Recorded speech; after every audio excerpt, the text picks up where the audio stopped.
Hey YouTube, here with another replay for the draft league that I'm in. So this week, this is week 3, so I'm playing against my friend Kai. So this is his team. The only change was Paldea and Tauros. Before, or for our battle, it was Articuno and he did play it. So this is what I have to worry about. Just first impressions, like the things that are to know are the Mew. Mew is basically impossible to prepare for. It can run pretty much anything. The way I think I'm going to play around it is I'm going to assume that it's going to carry some sort of fire move to help deal with Scizor, and just some other coverage moves. Maybe it'll help him like pivot. Maybe you want to run U-turn, or I don't know. Could be anything. But I'm gonna see what he brings it in on, and like play it, take it from there. Like just guess what it'll be. And Landorus T, Tentacruel, Heatran, even Appletun, and Hisuian Typhlosion to some extent, they all kind of lose to Mamoswine if I play the Mamoswine correctly, so don't expect him to bring too many of them. Landorus is, great always. It helps deal with Sneasler, so this is something I do expect him to bring, like Aaron Valiant. Don't think he can justify or not playing it. I think it always has to be on a team. The Ninetales with screens, that could be super annoying, but I do have like Defog. I can potentially put Brick Break on something and deal with it that way. And then just the fact that I have, Poison Stab, Steel Stab, doesn't let it can potentially check Alola Ninetales before it can get its screens up. So yeah, that's something to note. He has 2 spinners. I think to me immediately, like the biggest threat I thought he would be bringing was the Hisuian Typhlosion. I did have to prep for it because I don't want to bring in Blissey. Blissey, definitely helps deal with it. If I do like a Coal Mine Shadow Ball set, that could potentially pop off. But I mean, it's just Blissey against this team is just free Iron Valiant bait. Like Iron Valiant just sets up on it. If it wants to bring like a substitute set, I can't really Thunder Wave it in that case.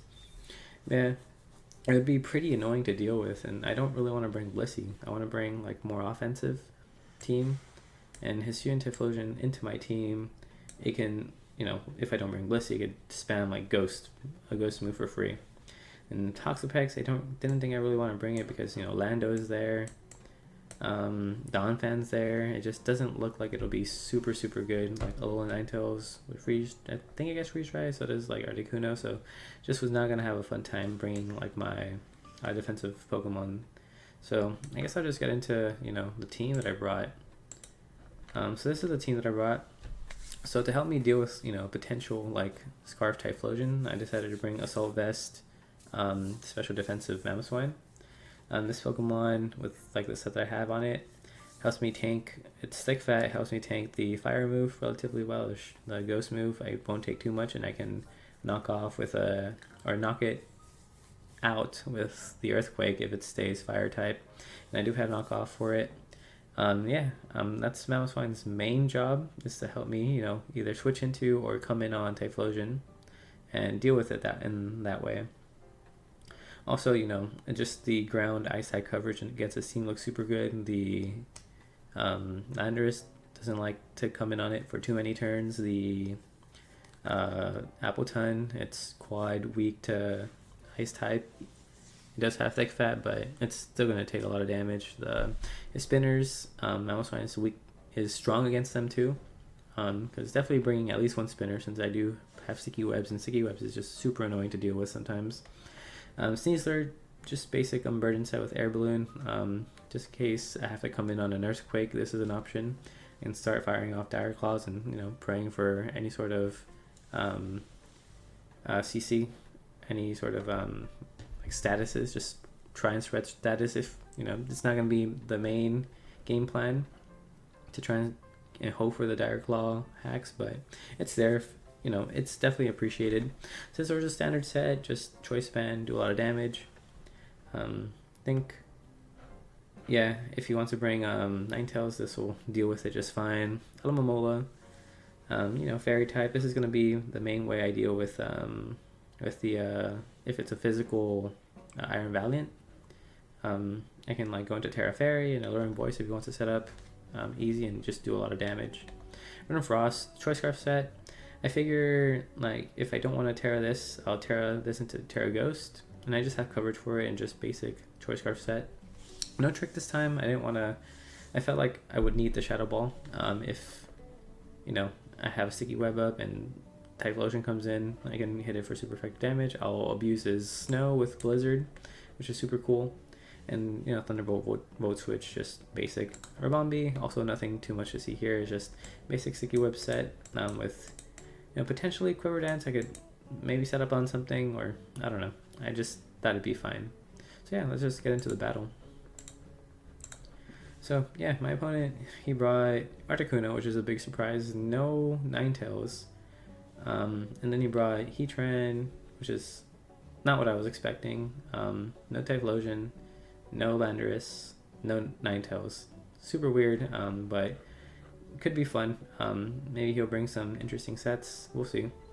He does have one spinner that I have to worry about, so I don't want to lead off with Ribombee, and I don't know, I'll just play it. I think I lead off with Mamoswine. No. I lead off with Rotom, because I see no ground type. Rotom is a free lead. I can just Volt Switch on whatever he starts and just basically scout what he starts off with. So I need Articuno, and I'm thinking here, like, okay, I know he's Terra Fire, but I'm Scarfed.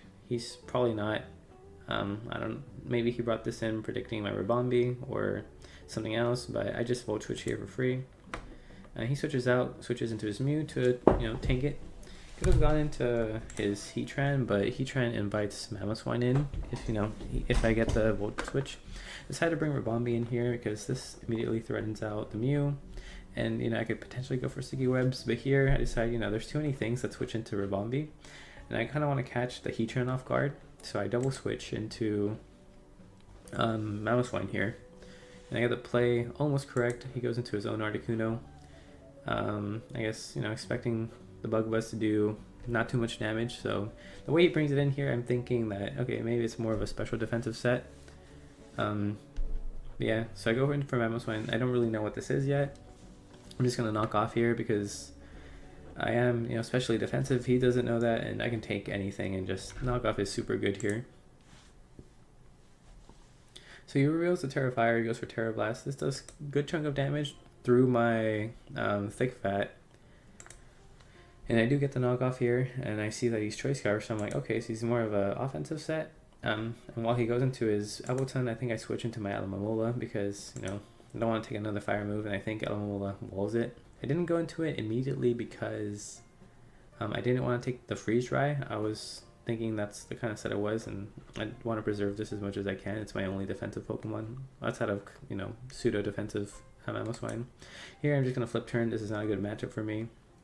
I'm going to Ribombee because I can tank anything he wants to go for, and here's a pretty good move, or pretty good turn to go for my Sticky Webs, and also you know, potentially threaten it out with Bug Buzz, and that's what I go for. If he doesn't want to bring Heatran, like, I go for, like, I was pretty aggressive in that first turn, so I don't think he was going to want to bring in Heatran on a potential, like, Mammal coming back out. So yeah, here I don't need, so there's two reasons why I made this play.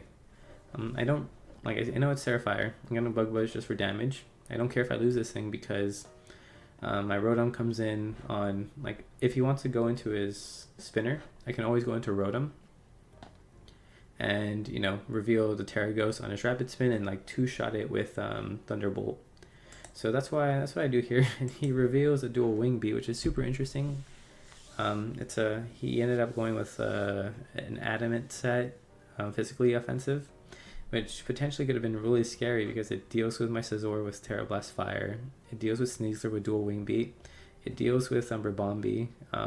It'll dual Wing Beat will kill through the Focus Sash if it was still intact, and Terra Fire Blast probably could have, you know, done quite a bit of damage to Rotom. So he definitely could have gotten a surprise kill, but he misses the dual Wing Beat. I don't know why he didn't go for the Terra Blast Fire.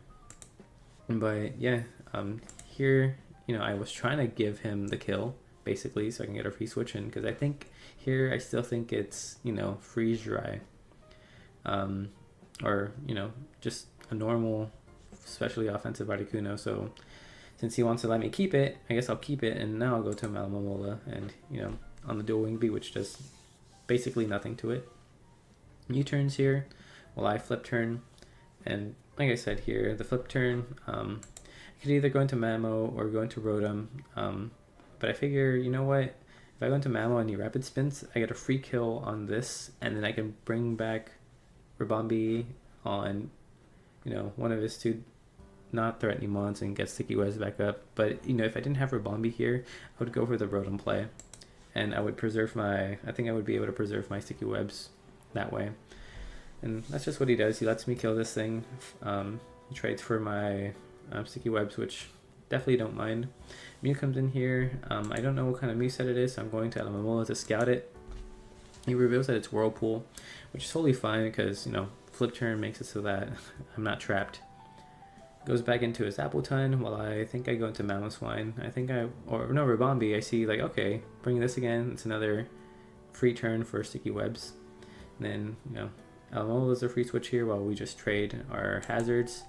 Pretty good play. I'm going for the taunt here because I do want to wish and get my Mamoswine back up to, you know, full health to help me deal with, or to help me more easily deal with the Heatran and the Articuno and also the Appletun. But it doesn't let me get it because he does get the taunt. I'm just going to flip turn here. I think he accidentally hits the Stealth Rocks, which sucks. I got a crit, but he burns me back. It's not a big deal. I bring in Mamoswine to end this out. I don't think I EV'd to outspeed Heatrans, like max special defense Heatrans, and kill with Earthquake. I'm also, this is EV to outspeed like fully defensive Landorus's too. So he comes in with his Articuno, which I guess at this point he doesn't really have much to come in on an Earthquake. I mean, he could have gone into his Appletun, but maybe he thought that this was still Fire type or Flying type. I don't know. Could have been a mistake. Then here, I know I live at least one Giga Drain from here because I am Assault Vest and like especially defensive. So I knock off just to, you know, deal with the Pokemon a bit better. And he goes for the Giga Drain. Doesn't kill, not nearly enough. And I just go for Icicle Crash, and I get the flinch here. So super fortunate for me, unfortunate for him. But you know, at this point, because he did lose his Articuno, which, you know, helped check a lot of my things, the game is pretty much, I don't want to say over, but it's not looking good for him. And like, especially with Sticky Web staying up here, the game is pretty straightforward. We can, you know, go trade for trade Pokemon, and I'm gonna end up on top just because I have a pretty big lead here. You know, switches here. Not really sure why, but yeah, I guess game, he realizes the game is like almost over. It just kind of needs a free switch. Yeah, nothing too much to talk about anymore. The Articuno site, if played differently, definitely could have done some damage, I think. This turn is pretty unfortunate. The Vacuum Wave does not finish off my Mamoswine, and I get another knockoff, which sucks. Then Sneasler comes in, it's just gonna click U-turn. And I'm here. Alomola's the best play here because Heatran can't really touch it, and I can Terra Fairy this and Alluring Voice and stop this thing from setting up. And yeah, I mean, the game is, you know, it's over. Just to put it bluntly, it was over. I think as soon as Articuno lost its Choice Scarf, I think. Yeah, tries to set up a sub, but you know, Alluring Voice, it's sound-based, maybe was just going to go through that. It's just, this thing is pretty hard to deal with the things that he had left. Yeah, taunt here, I'm just going to flip turn and go into Sneasler and score a kill with it. Yeah, that was it. So, I mean, GG's to my friend. He always likes to bring, like, interesting sets, and that Articuno, it could have been a problem. Yeah, so I guess with that, stay tuned for the next battle. I did play my week 4 yesterday, so yeah, I'll commentate over that soon and post a video soon. So yeah, thanks for watching.